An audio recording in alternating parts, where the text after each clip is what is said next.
Hello student, ये surface chemistry का video number 19 है। लास्ट वीडियो में हम डिस्कस कर रहे थे हार्डे-शुल्से नियम के बारे में, जो कि कोआगुलेशन के लिए, कोआगुलेशन को एक्सप्लेन करने के लिए हार्डे-शुल्से ने दिया था। तो इसमें हार्डे-शुल्से नियम के अकॉर्डिंग हमने एक पॉइंट पढ़ रखा था कि हार्डे-शुल्से नियम के अनुसार उन्हीं कोलाइडल सॉल्यूशन का या कोआगुलेशन तब कब ज़्यादा होता है। तो कोआगुलेशन, कोलाइडल पार्टिकल्स का कोआगुलेशन तब ज़्यादा होगा जबकि कोलाइडल सॉल्यूशन में जो इलेक्ट्रोलाइट्स मिलाए गए हैं या जो कोलाइडल सॉल्यूशन में जो आयन डाले गए हैं, तो आयन का चार्ज जो है कोलाइडल पार्टिकल की तुलना में अपोजिट होना चाहिए। कहने का सिंपल सा मतलब ये होता है कि यदि कोलाइडल पार्टिकल्स जो हैं पॉजिटिवली चार्ज हैं तो आयंस क्या होना चाहिए, निगेटिव चार्ज हैं। जब आयंस और कोलाइडल पार्टिकल के चार्ज अपोजिट होंगे तो कोआगुलेशन जो है इफेक्टिव होगा, कोआगुलेशन ज़्यादा होगा। और जो आयंस कोआगुलेशन करा रहे हैं उन्हें हम बोलते हैं कोआगुलेटिंग आयन। तो ये बहुत इंपॉर्टेंट है। हार्डे-शुल्से का नियम एग्जाम में पूछा जाता है कि हार्डे-शुल्से नियम से आप क्या समझते हैं। तो उसमें आपको पहला पॉइंट यही लिखना है कि कोआगुलेशन तभी ज़्यादा होता है जबकि कोलाइडल पार्टिकल्स और चार्ज, कोलाइडल पार्टिकल का चार्ज और आयन का चार्ज एक दूसरे के अपोजिट होता है, एक दूसरे के विपरीत होता है। दूसरा पॉइंट क्या कहता है कि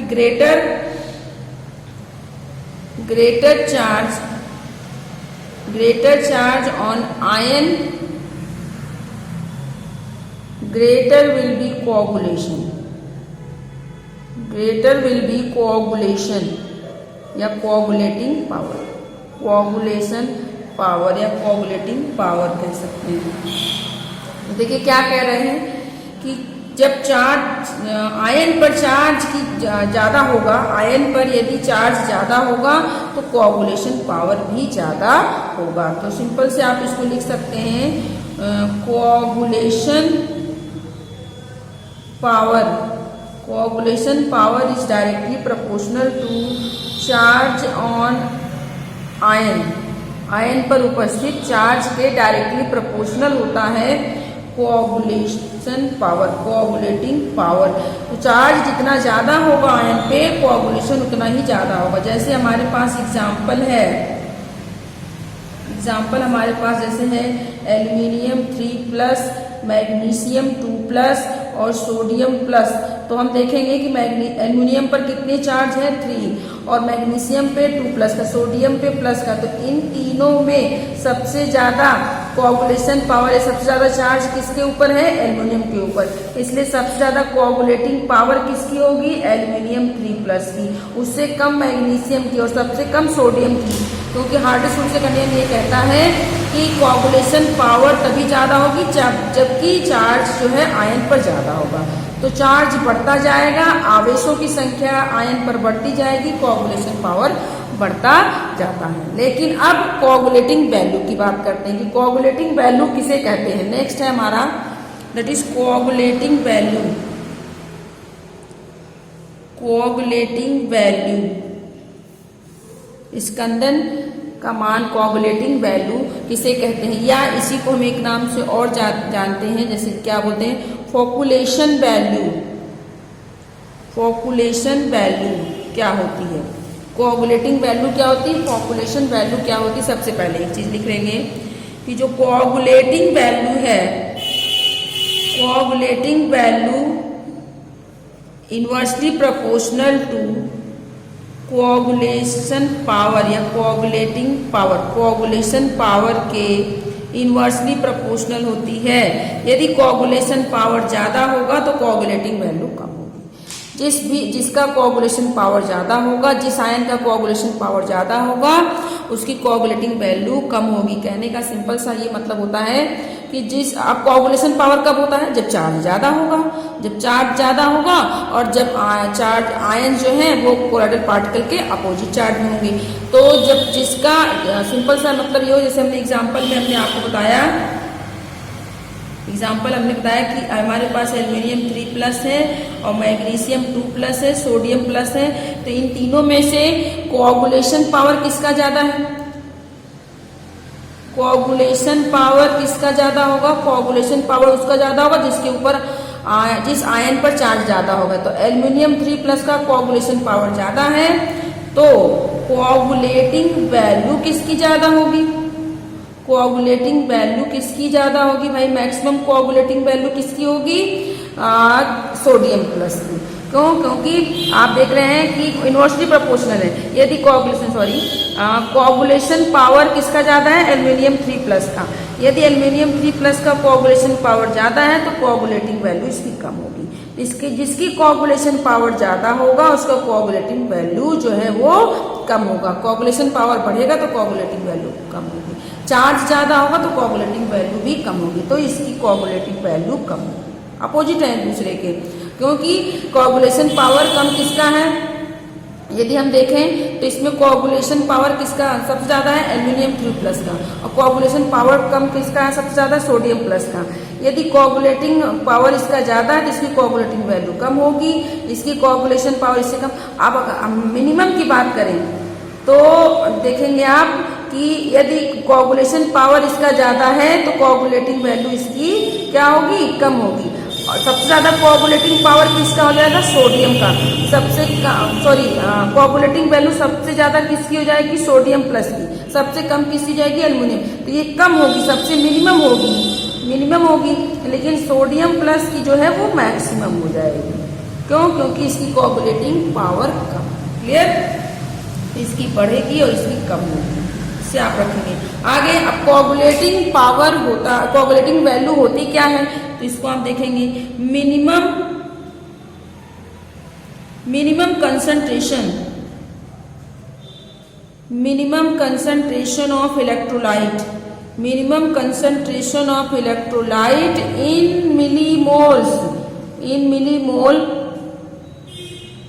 millimole for 1 liter of colloidal solution is required for coagulation is called coagulating value। Clear? तो क्या कह रहा है कोआगुलेटिंग वैल्यू? देखिए कोआगुलेटिंग वैल्यू ये कहता है कि 1 लीटर कोलाइडल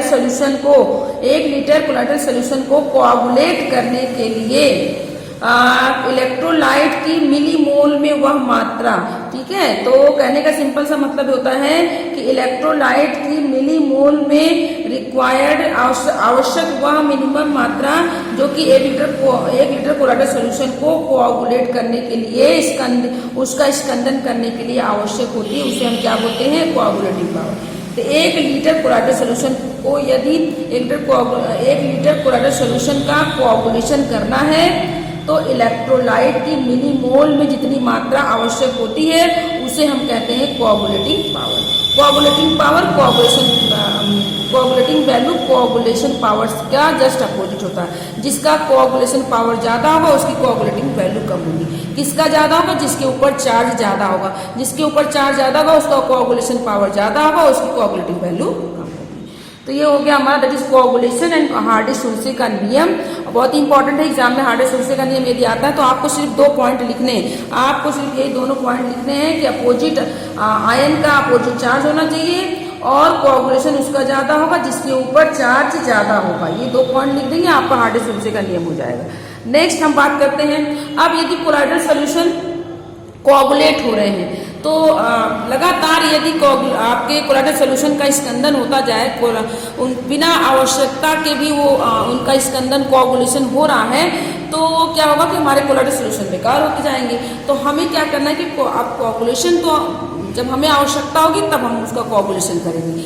अननेसेसरी हमारा कोलाइडल सोल्यूशन खराब नहीं होना चाहिए, इसलिए कोलाइडल सोल्यूशन के कोआगुलेशन से हमें बचाना भी है, उसे प्रिवेंट करना है। तो कैसे हम कोलाइडल सोल्यूशन को कोआगुलेशन होने से उसको रोकेंगे? तो नेक्स्ट हमारा है next point that is protection of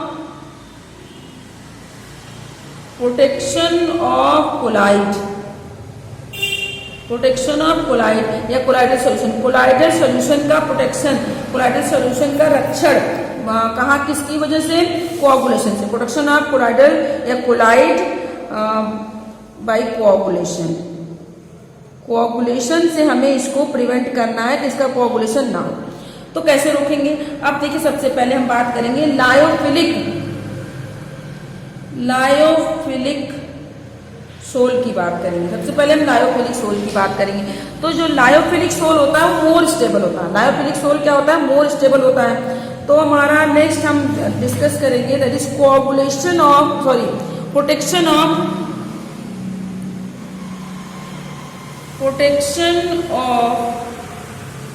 lyophilic soul. तो इसमें हम पॉइंट वाइज डिस्कस करेंगे। फर्स्ट, अब हमें पता है कि लायोफिलिक सोल मोर स्टेबल होता है। लायोफिलिक सोल जो है ये क्या होता है? मोर स्टेबल होता है। ये मोर स्टेबल है। लायोफिलिक सोल मोर स्टेबल है क्योंकि इसमें इलेक्ट्रोलाइट मिलाते हैं। क्यों मोर स्टेबल है? क्योंकि by adding electrolyte can not coagulate. क्यों भाई मोर स्टेबल है? क्योंकि इसमें जब इलेक्ट्रोलाइट डालते हैं तो इसका कोआगुलेशन नहीं होता है। बाई एडिंग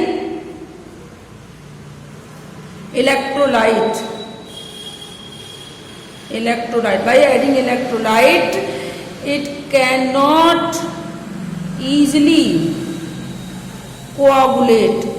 इलेक्ट्रोलाइट डालने पर ये आसानी से कोआगुलेट नहीं होता है। ये मोर स्टेबल है क्योंकि उसमें इलेक्ट्रोलाइट डालते हैं तो आसानी से कोआगुलेट नहीं होता। अब आसानी से कोआगुलेट क्यों नहीं होता है? नेक्स्ट है, हमने ये कह दिया कि ये मोर स्टेबल है और आसानी से कोआगुलेट नहीं होता है। तो भाई आसानी से कोआगुलेट क्यों नहीं होता है? कह देने से तो काम बनता नहीं कि आसानी से कोआगुलेट नहीं होता। क्यों आसानी से कोआगुलेट नहीं होता? क्योंकि इसके ऊपर क्या है? तो दो कारण हैं। क्योंकि जो है चार्ज इसके ऊपर उपस्थित, पहला तो फर्स्ट है कोआगुलेट क्यों नहीं होता है? Charge on the colloidal solution, charge on the colloidal particle. यदि हमें लायोफिलिक सोल को कोआगुलेट करना है तो सबसे पहले उसके ऊपर का चार्ज हटाएं। और दूसरा सबसे इंपॉर्टेंट बात है कि इसके पास ग्रेटर अट्रैक्टिव फोर्स होता है।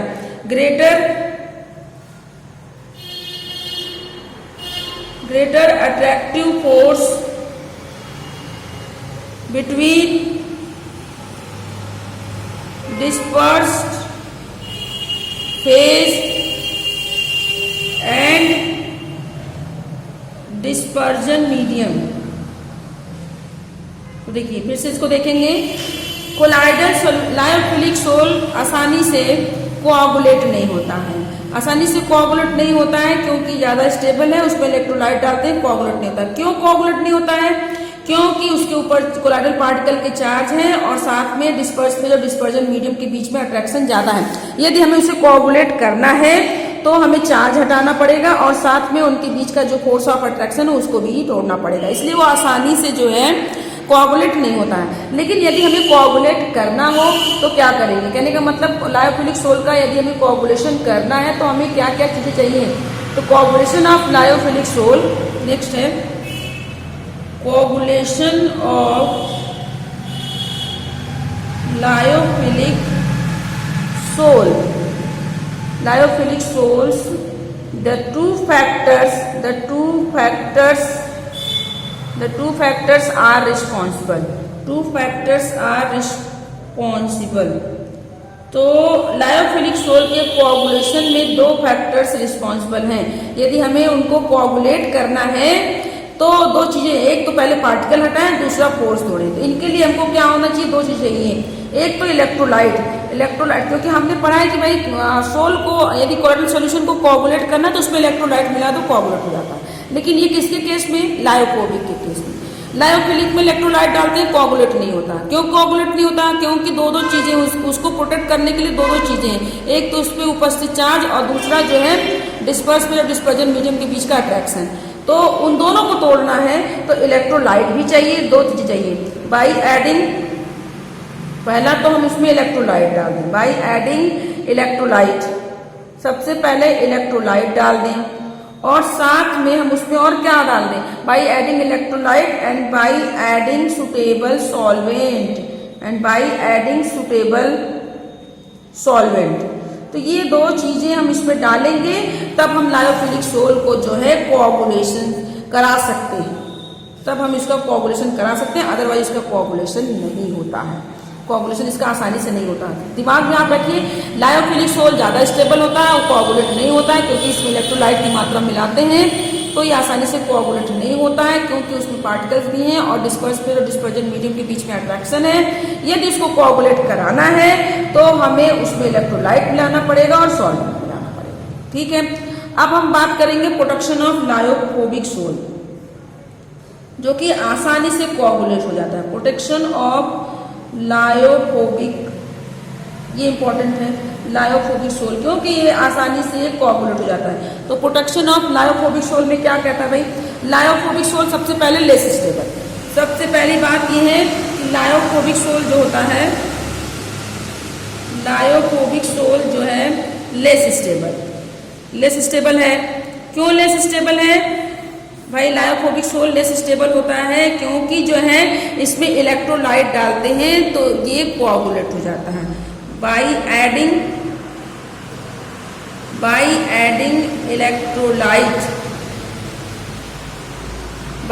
इलेक्ट्रोलाइट ये क्या हो जाता है, इजिली कोआगुलेट हो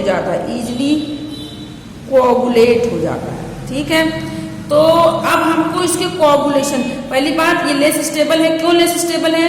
क्योंकि इसका कोआगुलेशन बड़े आसानी से हो जाता है। कैसे हो जाता है? उसमें इलेक्ट्रोलाइट, सुटेबल इलेक्ट्रोलाइट मिलाते हैं, उसका कोआगुलेशन हो जाता है। अब हमको उसको रोकना है, कोआगुलेशन से रोकना है, प्रोटेक्शन करना है कि अब हम जो है उसको बचा सकें, उसका कोआगुलेशन ना हो। तो उसका कोआगुलेशन रोकने के लिए हम क्या करेंगे, कैसे उसको बचाएं कि उसका कोआगुलेशन ना हो, आसानी से कोआगुलेट ना हो पाए। तो क्या करेंगे, उसका कोआगुलेशन रोकने के लिए हम लायोफोबिक सोल में लायोफिलिक सोल मिला देते हैं। तो फॉर प्रिवेंटिंग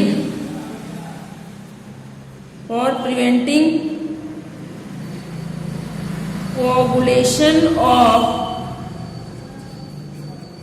लायोफोबिक सोल या protection of lyophobic sol, lyophobic sol को प्रोटेक्ट करने के लिए क्या करते हैं,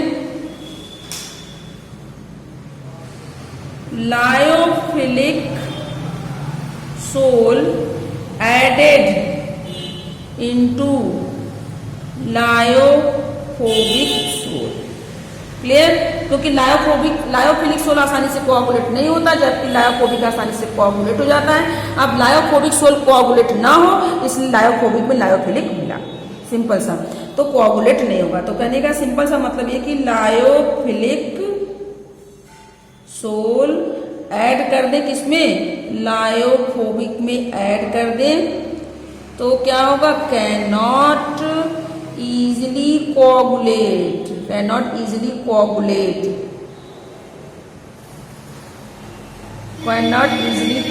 कौन सा, लायोफोबिक सोल इजिली कोआगुलेट नहीं होगा। क्लियर है? अब ये हमको पता चल गया कि कोआगुलेट नहीं होता। अब जो है लायोफोबिक सोल को, तो एक दो वर्ड है, ये तो प्रोटेक्शन हो गया, ये हमारा प्रोटेक्शन हो गया, किस तरीके से उसको हम प्रोटेक्ट कर रहे हैं। अब दो चीजें इसमें आ जाती है, लायोफिलिक सोल और लायोफोबिक सोल। अब लायोफिलिक सोल जो है लायोफोबिक सोल को कोआगुलेशन से बचा रहा है, मतलब कि लायोफिलिक सोल जो है वो प्रोटेक्टिव कोलाइड हुआ और लायोफोबिक सोल जो हो गया वो आपका प्रोटेक्टेड कोलाइड हो गया। तो अगला है हमारा इसी में क्या हो जाएगा, प्रोटेक्टेड कोलाइड किसे कहेंगे भाई, प्रोटेक्टेड यानी कि रक्षित कोलाइड किसे कहेंगे, तो रक्षित कोलाइड कौन सा है, लायोफोबिक, जिसकी रक्षा हो रही है, वो क्या है आपका रक्षित कोलाइड, प्रोटेक्टेड कोलाइड। और दूसरा है रक्षी कोलाइड, प्रोटेक्टिव, जो कि रक्षा कर रहा है, प्रोटेक्टिव कोलाइड जो कि स्कंदन की प्रक्रिया से उसको बचा रहा है। तो प्रोटेक्टिव कोलाइड कौन सा हो जाएगा, लायोफिलिक सोल। याद रखेंगे, पहला की प्रोटेक्शन, रक्षण किसे कहते हैं, तो रक्षण या प्रोटेक्शन हुआ प्रक्रिया है जिसमें कि लायोफोबिक सोल में लायोफिलिक सोल मिला देते हैं तो उसका कोआगुलेशन नहीं होता है। फिर दो वर्ड आ जाते हैं, एक आता है आपका रक्षित प्रोटेक्टेड कोलाइड, दूसरा रक्षी प्रोटेक्टिव कोलाइड। तो रक्षित कोलाइड क्या है, जिसकी रक्षा हो रही है, लायोफोबिक सोल, और प्रोटेक्टिव कोलाइड, रक्षी कोलाइड वो कोलाइड है जो रक्षा कर रहा है, लायोफिलिक सोल जो है उसको लायोफोबिक सोल को प्रोटेक्शन दे रहा है, उसको कोआगुलेशन से बचा रहा है। अब देखिए, अब एक चीज और है, गोल्ड नंबर इसमें अब ऐड करेंगे। जैसे कि हमने कोआगुलेशन में पढ़ा कोआगुलेटिंग वैल्यू, उसी तरीके से हम पढ़ेंगे यहाँ पर गोल्ड नंबर। गोल्ड नंबर क्या होता है, बहुत इंपॉर्टेंट, एग्जाम में अक्सर पूछा जाता है कि व्हाट इज गोल्ड नंबर। तो गोल्ड नंबर क्या है, इसको देने वाले हैं जिग्मोंडी। इसकी डिस्कवरी या गोल्ड नंबर के बारे में किन्होंने बताया, कौन साइंटिस्ट आपके, जिग्मोंडी। जिग्मोंडी ने गोल्ड नंबर के बारे में बताया था। तो व्हाट इज गोल्ड नंबर, यहाँ पर हम देखेंगे गोल्ड नंबर क्या होता है। गोल्ड नंबर क्या है, gold number is used to protect gold sol. Gold number is used to protect gold sol. Gold sol को प्रोटेक्ट करने के लिए गोल्ड नंबर का यूज किया जाता है। गोल्ड सोल यानी कि आपका लायोफोबिक सोल। गोल्ड सोल का मतलब ये कि लायोफोबिक सोल। अब हम सभी सोल के लिए गोल्ड नंबर की परिभाषा पढ़ेंगे। व्हाट इज गोल्ड नंबर, क्या होती है gold number, that is amount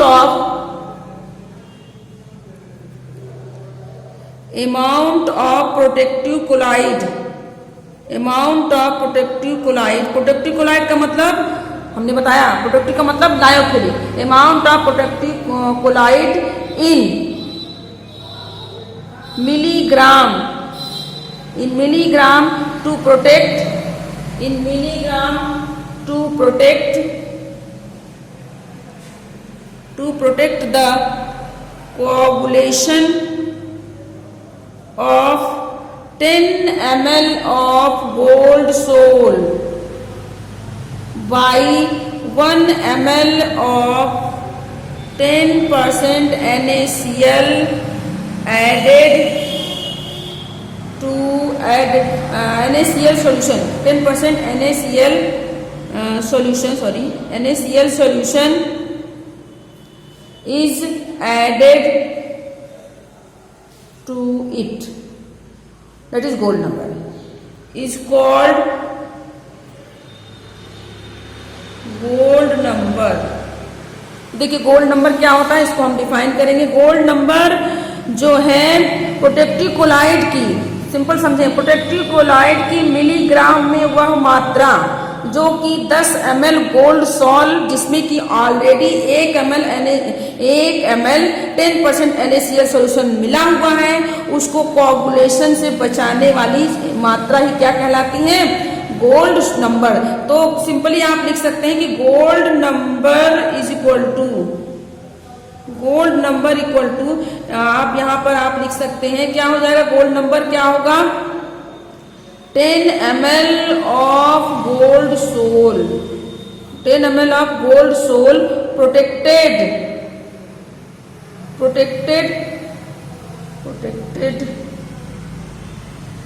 by 10 ml of gold sol protected by adding, क्या ऐड करें भाई, प्लस कर दें, ऐड कर दें क्या, 1 ml, जिसमें कि ऑलरेडी क्या मिला हुआ, 1 ml 10% NaCl मिला हुआ है। अब इसमें आपको क्या मिला देना है, इसमें आपको मिला देना है, कौन सी मात्रा मिला देनी है, दैट इज आपको मिला देना है milligram, amount of protective colloid, amount of protective colloid in milligram, amount of protective colloid in milligram. Protective colloid को इसमें डाल देना है। तो सिंपली अब हम इसको और डिटेल में नेक्स्ट वीडियो में डिस्कस करेंगे।